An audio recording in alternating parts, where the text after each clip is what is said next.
Bonjour à tous, c'est WinDevNurse, on est samedi, on se retrouve aujourd'hui pour un nouveau tutoriel sur WinDev, WinDev Mobile, WebDev et le W langage. Alors avant de vous parler du sujet du jour, je vous rappelle que si vous aimez la chaîne, eh bien n'hésitez pas à vous abonner, vous pouvez aussi liker les vidéos, vous pouvez mettre des petits commentaires, j'essaie de vous répondre quand cela est possible.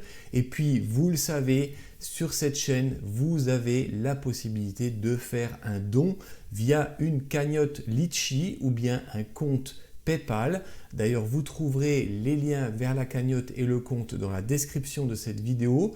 Et j'en profite pour remercier tous les donateurs qui ont jusqu'à présent participé à cette chaîne. Troisième point, vous savez que nous avons toujours un code de réduction avec le code WinDevNurse. Et bien sur le site de FranceLink, et bien vous aurez un prix, une réduction de 10% sur votre hébergement WebDev ainsi que sur votre base de données Hyperfile SQL. Alors aujourd'hui, on va un petit peu revenir plus dans les basiques du W langage. On va un petit peu continuer dans ce projet d'aéroport que j'avais créé pour un petit peu vous parler des fichiers CSV. Allez, c'est parti, on y va. Voilà les amis, on est sur mon PC. Alors, fichier CSV, pourquoi une vidéo sur les fichiers CSV? Alors, d'autant plus que vous savez que depuis la version de WinDev 2025, eh bien, il y a des fonctionnalités, une nouvelle du moins fonctionnalité en CSV qui est le H-import CSV qui vous permet d'importer directement des fichiers CSV. Alors, c'est pas ce qu'on va faire. Aujourd'hui, on va prendre une méthode un peu plus, on va dire, construite, sans passer par cette fonction en W langage, mais on va en fait un petit peu revoir ce qu'on a déjà vu dans les vidéos précédentes. On va un petit peu essayer de combiner les connaissances pour pouvoir importer des CSV. Alors, pourquoi est-ce que j'ai besoin d'importer des CSV? Eh bien, dans mon petit projet d'aéroport, j'avais créé ici, vous voyez, hop, un fichier de données qui s'appelle aéroport list. Alors, j'aurais bien voulu, en fait, dans ce fichier de données, qui se trouve sur mon serveur Hyperfile SQL, stocker des informations sur les aéroports du monde entier. Alors j'avais fait mes petites recherches sur Internet et je suis tombé en fait sur Internet sur un fichier qui alors apparaît ici comme un fichier Excel quand on le regarde comme ça, mais quand on passe la souris, vous voyez c'est marqué fichier CSV Microsoft Excel, donc c'est ouvert avec Excel, mais c'est un fichier de CSV.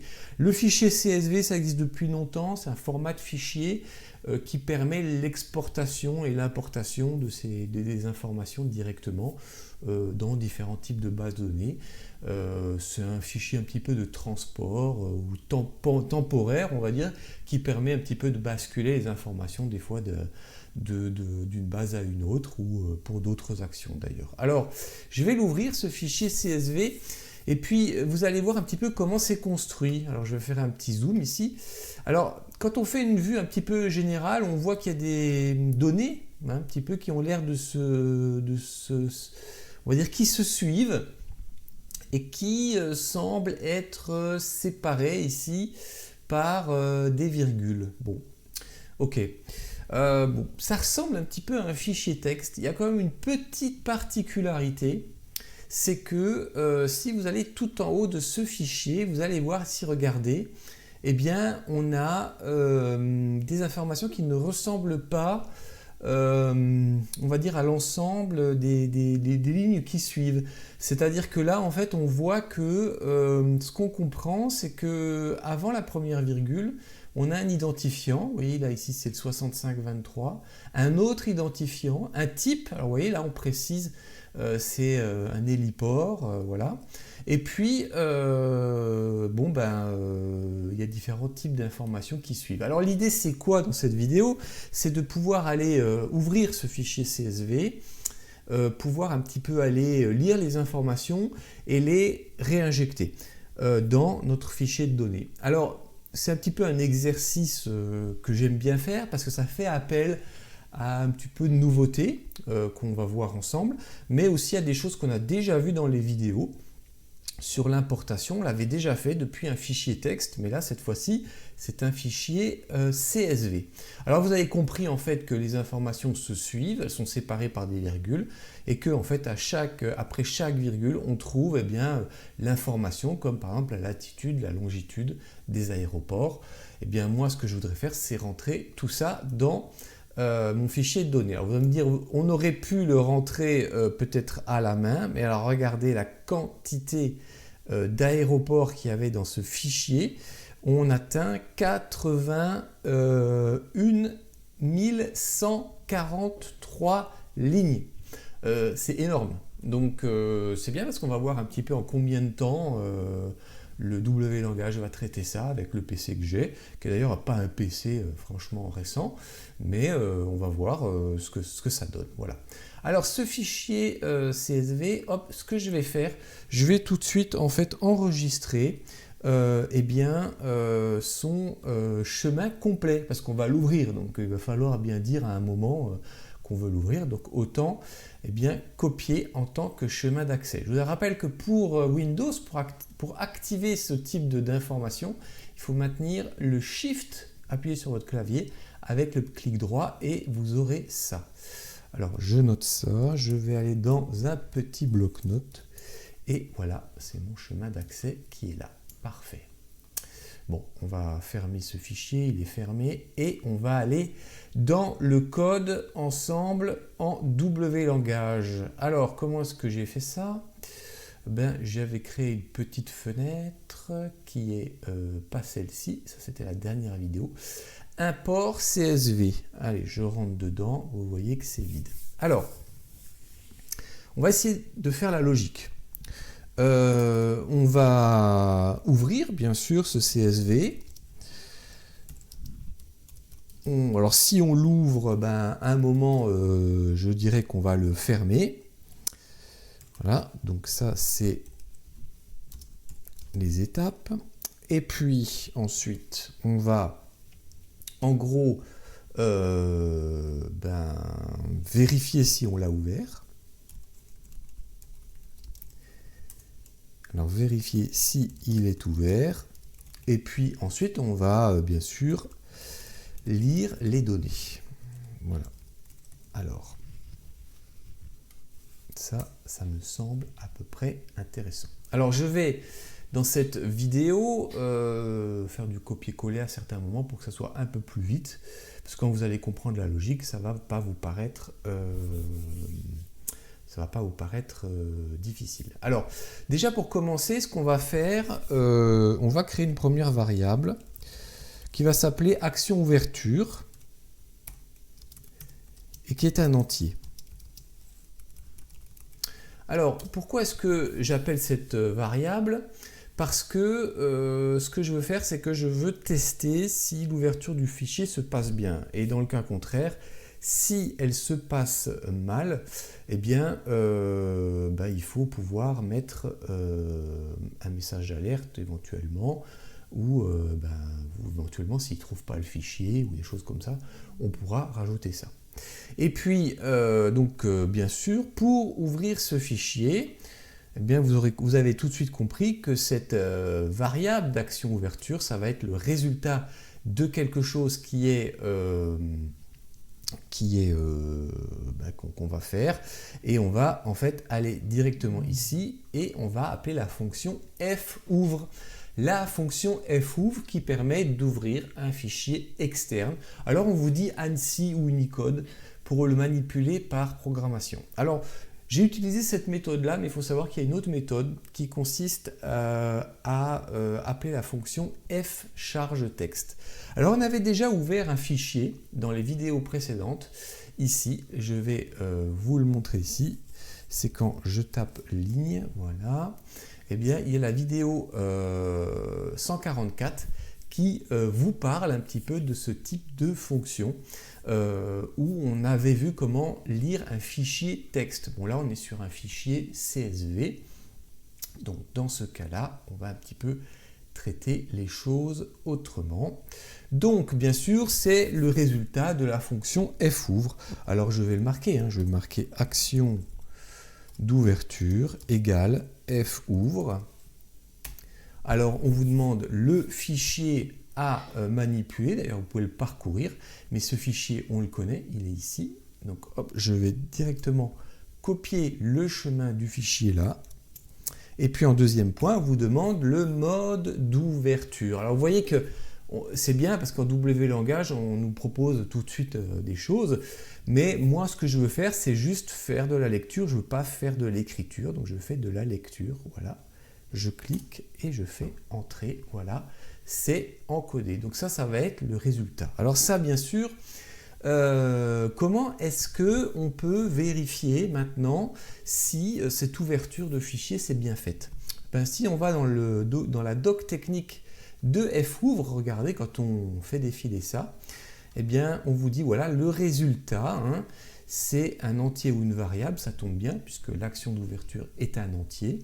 Et alors, ça correspond à l'identifiant du fichier externe, mais ça peut renvoyer -1 en cas d'erreur, et quelle qu'elle soit. Donc, en gros, je vais dire, ben, si ça ne renvoie pas -1, ça veut dire que ben, le fichier est bien ouvert. Donc c'est parti. Donc pour faire ça, je fais comment? Je vais dans mon code en W langage et puis je dis si action ouverture, c'est le résultat donc de la fonction fouvre, est différent de -1, ben alors voilà, on fait une condition. Bon, jusque là, c'est pas trop compliqué. Alors, ce qu'on va faire, quand on aura ouvert ce fichier, on va bien sûr, à un moment, lire les données. Alors, comment ça se passe? Quand on est dans un fichier, alors je vais faire Alt, hop, et je vais remonter ça. Je vais le décaler, voilà. Alors, comment ça se passe quand on lit un fichier de type CSV? C'est un petit peu comme on lit un fichier texte. Il faut raisonner ça comme si on avait, alors je retourne dans mon précédent, où est-ce qu'il est? Je ne le trouve plus, ah oui voilà, il est là, airport. Donc ici, ce qu'il faut comprendre, c'est que c'est comme partout, hein, il y a des lignes, voilà. Donc comme il y a des lignes, ce qu'on va faire, on va lire les lignes les unes après les autres. Alors, pour faire ça, on va créer déjà une variable de type ligne, parce que, qu'on va appeler ligne lue. Voilà, ligne lue est une chaîne. Parfait. Donc ça, c'est ce qu'on va lire dedans. Alors, le fichier CSV, c'est comme le fichier texte. C'est-à-dire qu'on lit les lignes, on est d'accord, c'est parfait, et à un moment, on va arriver à la dernière ligne, et il n'y aura plus rien. Sauf que quand il n'y a plus rien, eh bien, rappelez-vous, quand il n'y avait plus rien dans le fichier texte, la fin, c'était égal à ce qu'on appelait end of text, IOT, end of text, fin de texte. Donc, ce qu'on va faire, on va faire une boucle en fait, de lecture. C'est-à-dire, on va dire que tant que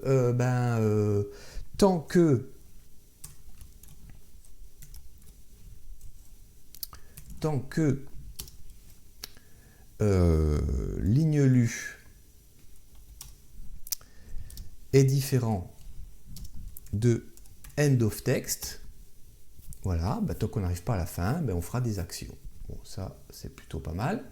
Alors, bien sûr, ce qu'on n'a pas dit à WinDev, pour le moment, c'est de se positionner sur la première ligne.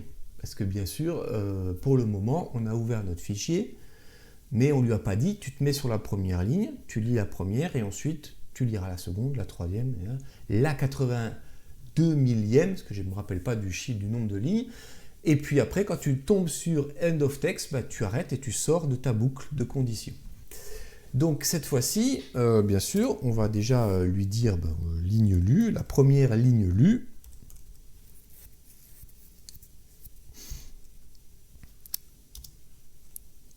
C'est égal à f lit ligne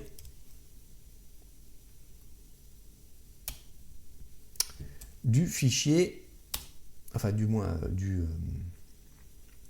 ça c'est moi, du fichier du résultat de fouvre, qui est donc action ouverture. Voilà. Bon, vous allez me dire, oui, alors c'est bien, mais on a vu ton fichier, et la première ligne, il faudrait presque pas la compter. Et puis, autre question, c'est comment est-ce que on va faire en sorte que les valeurs ne se reproduisent pas. Alors, comme c'est un fichier CSV qui contient des aéroports, il faut savoir que les aéroports du monde entier sont classifiés par une organisation mondiale et ils sont reconnus de différentes manières, mais une des manières, c'est ce qu'on appelle le code ICAO. Et le code ICAO, alors ICAO, et ce code ICAO, il est composé de 4 lettres. Voilà. Alors en gros, je vous donne un exemple pour vous faire comprendre. L'aéroport de Luxembourg, c'est ELLX.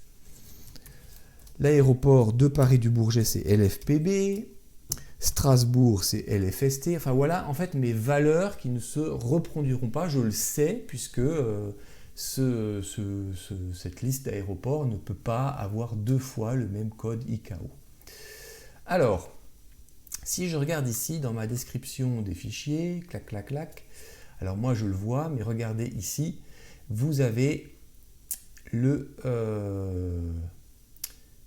c'est pas mes municipalities, il faut que je le décale, mais regardez, vous avez le IATA code, voilà, il est là.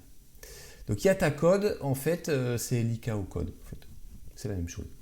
Donc, du coup, je vais aller pomper cette information pour la réinjecter dans mon fichier de données. Fichier de données qui a une structure comme ça. Hein. Il y a un identifiant automatique qui est un autonumber. Et puis, il y a l'ID aéroport qui sera du texte. Alors, j'ai laissé 50, mais j'aurais pu laisser 4. Et puis ensuite, vous avez les informations qu'on trouvait dans notre fichier CSV, le type, le nom, la latitude, la longitude, etc. Là, vous voyez que latitude et longitude, je l'ai passé en texte. Et puis, l'élévation en feet, c'est des pieds.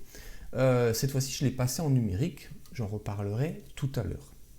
Donc, c'est important, en fait, de comprendre surtout que dans le fichier CSV, vous n'avez pas de fait de différenciation entre des données de type numérique ou des données de type chaîne ou des choses comme ça. Tout est passé sous forme de texte. Donc la particularité, c'est qu'à un moment, il va peut-être falloir convertir ces chaînes de texte en chaînes numériques, en numérique quoi, ou en entier, suivant ce que vous voulez faire. Alors, je vais retourner dans mon code en WLangage. Voilà, est-ce que c'était là? Non, c'est pas là. C'était dans la fenêtre démarrage. Voilà, hop, F2. Et donc, j'ouvre mon fichier, je lis la première ligne. Avant de faire quoi que ce soit, je vais déjà dire qu'à un moment, je fermerai le fichier. Alors, pour faire ça, hop, je vais dire que... voilà, il me le propose, c'est super, regardez, ça c'est incroyable avec l'intelligence artificielle. Parce que là, il me propose automatiquement, il a compris que je voulais fermer le CSV que j'avais ouvert. Et donc là, j'ai F ferme, ce qui est la fonction que je veux faire, c'est-à-dire ferme en fait mon fichier CSV. Alors pour valider ça, j'appuie sur tabulation et il me le valide. C'est très très bien.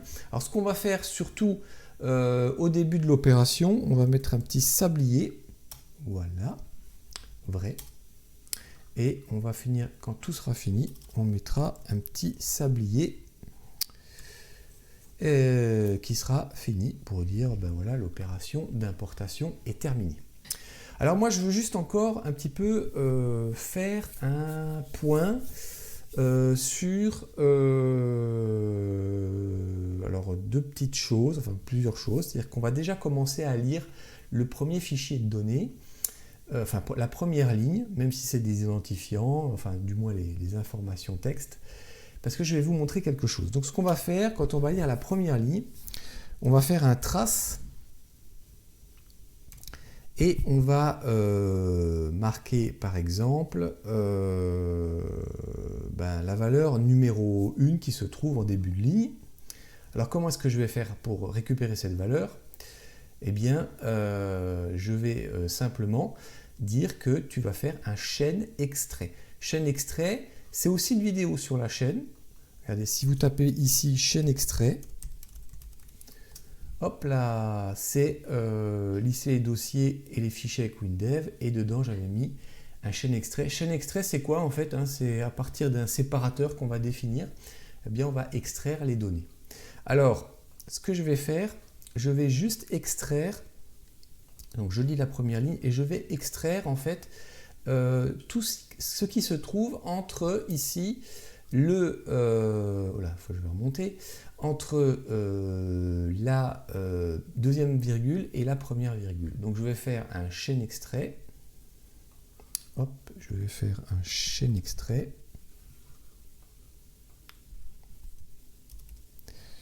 Chaîne extrait.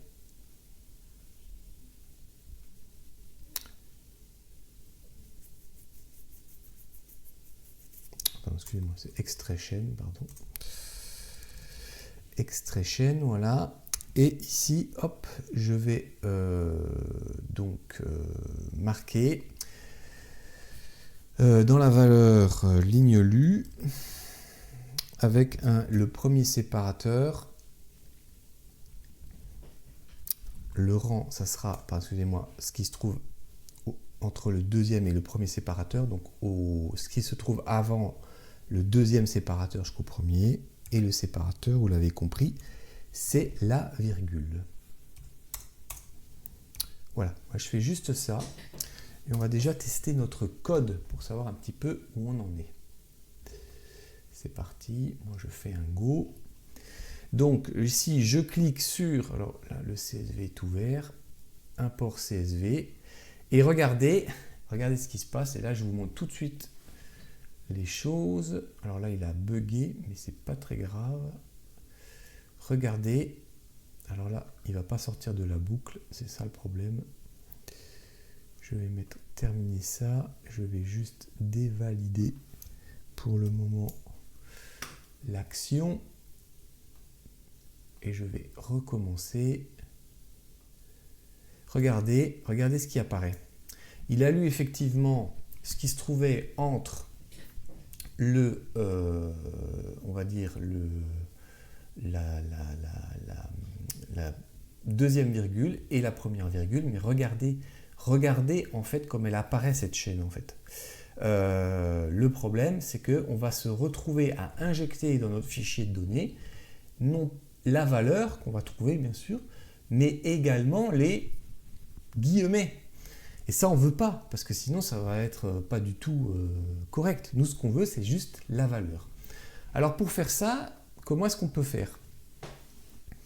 Eh bien, ce qu'on peut faire, c'est que on peut utiliser une petite action qui consiste à dire que la ligne lue, on va lui remplacer certains caractères. Alors le problème, c'est que quand on va appeler la fonction remplace, ici, alors on vous explique tout bien dans cette fonction remplace, mais vous voyez, on remplace des caractères comme des A, comme par des O. Vous voyez, on arrive à enlever plusieurs types de caractères en même temps. Le problème, c'est que les guillemets, c'est quoi en caractère? Parce que moi, je ne peux pas écrire, en fait, ici, par exemple, remplace, à un moment, dire je veux remplacer,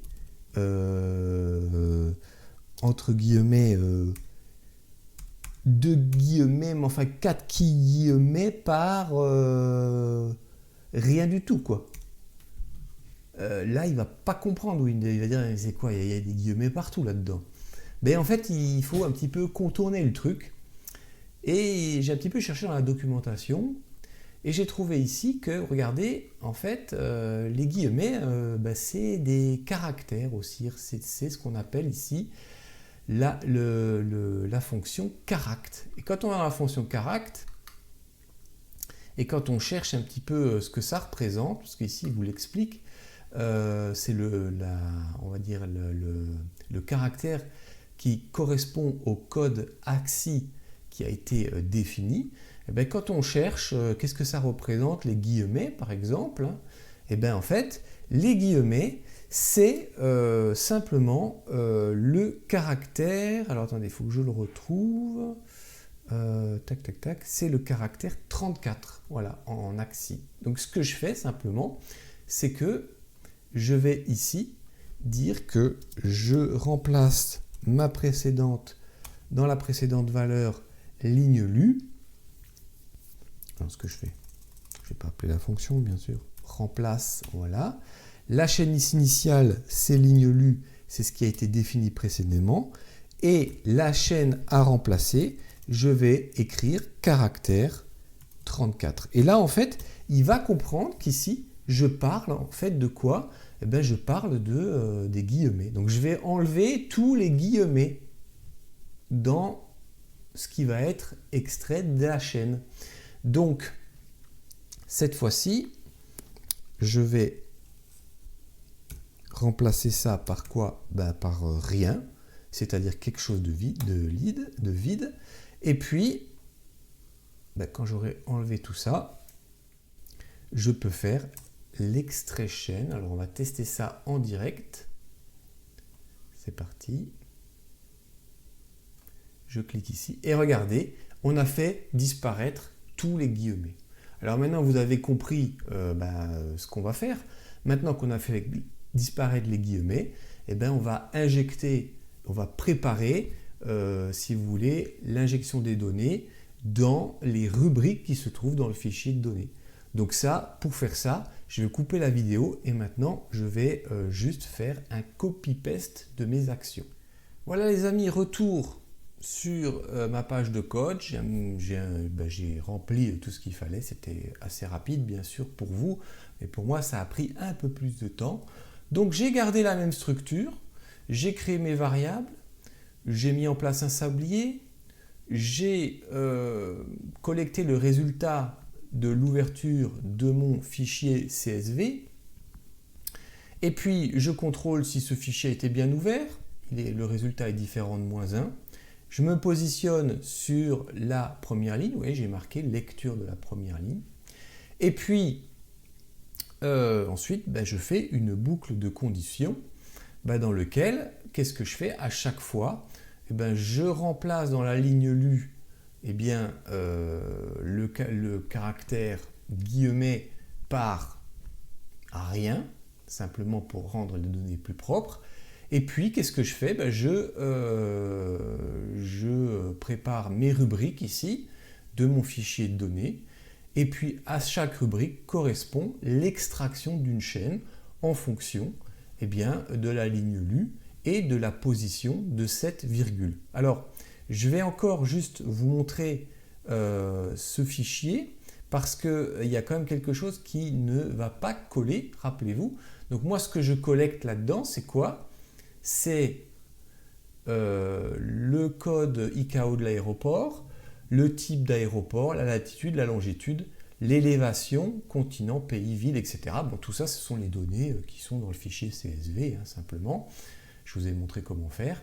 Mais attention, là, il y a une petite chose qui va peut-être poser problème parce que dans mon fichier de données, rappelez-vous, quand je regarde l'élévation de mon aéroport, vous voyez que j'ai un numérique.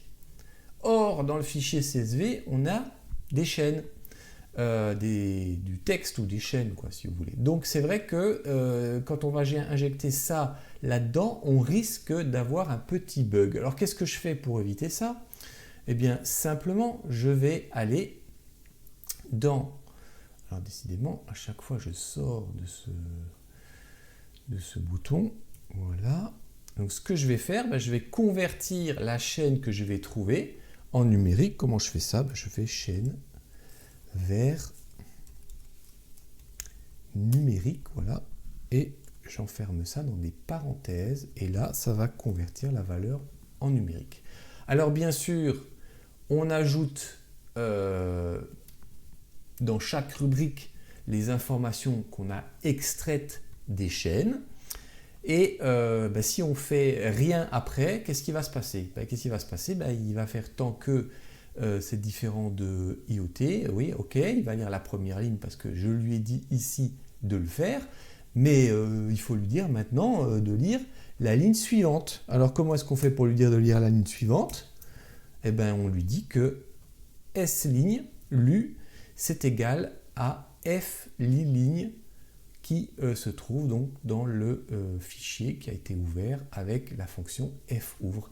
Et vous voyez ce qui se passe, il va lire la ligne, il va vérifier si c'est un end of text, non ça ne l'est pas, et il va faire ça jusqu'à la 81 millième fois dans les lignes du fichier CSV jusqu'à ce qu'il sorte de cette boucle. Quand il va sortir de la boucle, on va fermer le fichier et puis voilà, le sablier sera là.